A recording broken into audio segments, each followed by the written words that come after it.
Cancer جسم میں ایک ایسی حالت ہے جس میں جسم کے خلیات غیر ضروری طریقے سے اور بے ڈھنگ طریقے سے بڑھنا شروع ہو جاتے ہیں، اور پھر بڑھ کے یہ آگے تقسیم ہوتے رہتے ہیں اور پھیلتے رہتے ہیں. تو جب یہ ایک خاص جگہ پر اپنی کالونی بنا لیتے ہیں جسم کے کسی ایک حصے میں، تو وہاں پر پھر جو قریبی ٹیشوز ہوتے ہیں، جو قریبی بافتیں ہوتی ہیں، ان کے اوپر یہ اٹیک کر دیتے ہیں. اچھا. پھر وہاں سے یہ اپنی خوراک لیتے لیتے پھر اپنی گروتھ بڑھاتے رہتے ہیں. عموماً ہوتا یہ کہ جسم میں خلیات بڑھتے بھی ہیں، اور پھر وہ خلیات جو بڑے ہوئے ہوتے ہیں بس ایک خاص مدت کے بعد وہ ختم بھی ہوتے رہتے ہیں. ٹھیک ہے. لیکن یہ جو کینسر کے سیلز جو بنتے ہیں، اس کی جب گروتھ ہوتی ہے تو اس کی خلیات بڑھتے زیادہ ہیں اور ختم کم ہوتے ہیں. پھر اس کی گروتھ بہت زیادہ جب بڑھتی رہتی ہے، پھر یہ ایک شدید مرض کی صورت اختیار کر لیتا ہے. آپ اس طرح سے سمجھیں ایک عام مثال میں کہ کسی ملک میں جہاں پر لا اینڈ آرڈر نہ ہو، کسی ایک ریاست میں لا اینڈ آرڈر نہ ہو، وہاں پر جب قانون کی عملداری نہ ہو تو لوگ پھر جرائم کرنا شروع ہو جاتے ہیں، کرائمز بڑھ جاتے ہیں، وہاں پر کریمنلز بڑھ جاتے ہیں، مجرم بڑھ جاتے ہیں. پھر جب وہ مجرم اتنے طاقتور ہو جائیں کہ وہ قانون کو چیلنج کر سکیں یا قانونی اداروں کو چیلنج کر سکیں، تو وہ پھر دیکھتے ہیں کہ ملک کا کون سا خطہ ایسا ہے جہاں پر قانون کی عملداری کمزور ہے، جہاں پر قانون ویک ہے، جہاں پر قانون پوری طرح سے ایکٹیو نہیں ہے. وہ اس جگہ پر جا کر اپنا گڑھ بنا لیتے ہیں. مطلب جس طرح سے آپ سمجھ لیں کہ پاکستان میں ایک علاقہ غیر ہوتا تھا، وہاں پر قانون کی اتنی عملداری نہیں تھی، جرائم زیادہ، بالکل صحیح. وہاں پر جرائم لوکلی تو اتنے زیادہ ہوتے ہی تھے جو ہوتے تھے، لیکن پھر پورے پاکستان سے جو کریمنلز اور دوسرے لوگ تھے وہ اس جگہ پر اکٹھے ہوتے تھے، پورے پاکستان سے جرائم کرتے تھے اور وہاں جا کے اکٹھے ہوتے تھے، وہاں پر اپنی کالونیز بناتے تھے، وہاں پر کھل کے کھیلتے تھے، جرم کرتے تھے اور وہاں آ جاتے تھے. بالکل جسم کے اندر بھی یہی صورتحال ہوتی ہے. جس جسم کے اوپر فطری اصولوں پر کاربند نہ ہو، وہاں پر قانون کی عملداری نہ، فطرت کے قانون کی عملداری نہ ہو، وہاں پر غیر فطری طرز زندگی ہو، وہ جسم کمزور ہوتا ہے. اس جسم میں جو سب سے کمزور حصہ ہوتا ہے سب سے پہلے شکار وہی ہوتا ہے. بالکل صحیح. وہاں پر وہ بیکٹیریا وائرس جو ہوتا ہے کینسر کا، وہ وہاں پر گرو کرتا ہے.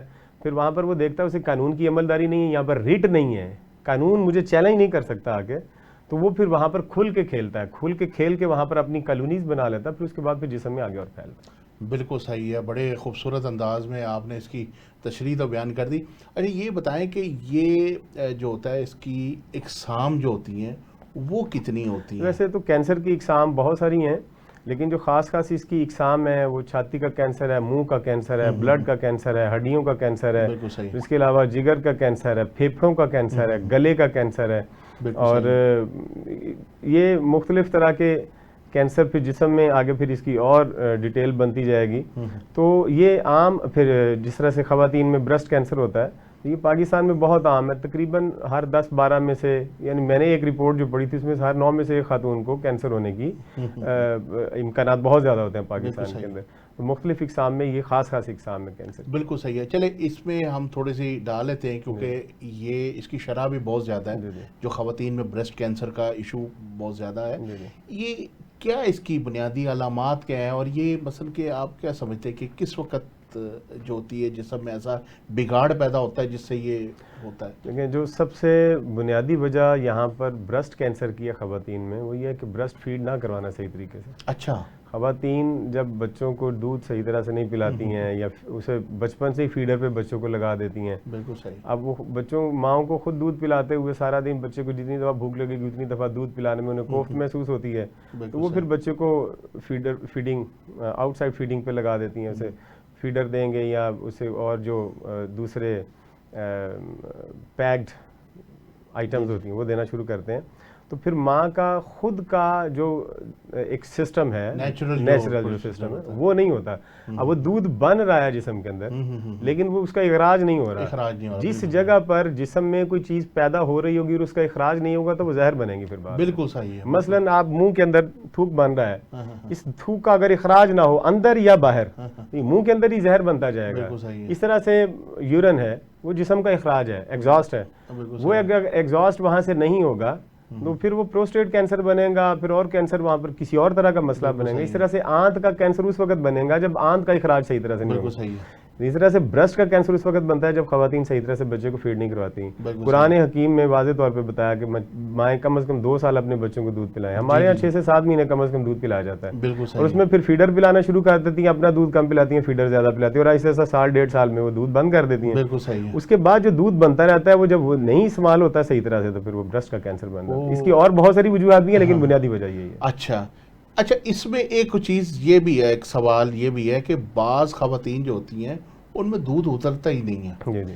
क्या उस सूरत में वो कन्वर्ट हो सकती है ब्रेस्ट कैंसर की तरफ? उस सूरत में भी हो सकती है। अच्छा, दूध ना उतर, एक उतर ही नहीं ना रहा। एक तो हो गई कि भाई उतरा, उन्होंने सही तरह उसको नहीं पिलाया, स्टॉप करवा दिया, फीडर पे लगा दिया, ठीक है। खाविंद जितने भी होते हैं हजरात, उनकी जेबें भी बेचारों की 4 दिन बाद डब्बा खत्म होता है तो उन्हें भी समझ आ जाती है।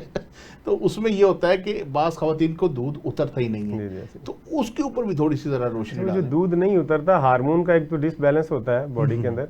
दूसरा ये मैंने जो दूध उतरने के बाद और उसको सही तरह से एग्जॉस्ट ना होना, ये कैंसर होने की एक वजह है। अच्छा। और बहुत सारी वजूहत है। हमारे यहाँ खवातीन जिस तरह से जिस स्पीड के साथ जंक फूड यूज करती हैं, जिस तरह से सॉफ्ट ड्रिंक्स यूज करती हैं, जितना चीनी का इंटेक करती हैं, फिर खवातीन जिस तरह से नूडल्स का इस्तेमाल करती हैं और गैर रिवायती खाने, गैर फितरी खानों का इस्तेमाल जिस तरह से करती हैं, उससे उनकी ब्रेस्ट ज़्यादा ही मुतासर होगी। बिल्कुल सही, ठीक है जी।